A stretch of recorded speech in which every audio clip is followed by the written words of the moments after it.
మనకి విన్న వెంటనే నోరూరించే అరుదుగా దొరికే సాంప్రదాయ వంటకం జున్ను. ఈరోజు ఆ రుచికరమైన వంటకం మన వంటగదిలో చేసేద్దాం.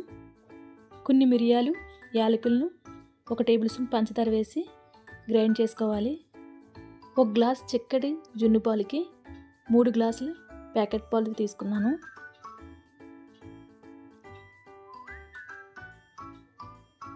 మరుసటి రోజు పాలు అయితే జున్ను పాలు పలచగా ఉన్న పాలు అయితే 1 గ్లాస్కి 2 గ్లాసులు సరిపోతుంది. ఫస్ట్ రోజు జున్ను పాలకి 1 గ్లాస్కి 3 గ్లాసుల పాలు, చిక్కటి జున్ను పాలకి 1 గ్లాస్కి 3 గ్లాసులు సరిపోతుంది. బెల్లం 2 కప్పులు వేసుకుంటున్నాను. గ్రైండ్ చేసి పెట్టుకున్న యాలకులు, మిరియాల పౌడర్ని కూడా వేసేసుకుని బెల్లం కరగాలి కాబట్టి నేను చేతితోటి కలుపుకుంటున్నాను. పాలను డబ్బాలో వేసేసుకుని మూత పెట్టేసి కుక్కర్లో కొంచెం వాటర్ వేసుకుని కుక్కర్ మూత పెట్టేసి 8-10 విజిల్ వచ్చే వరకు ఉడికించుకోవాలి.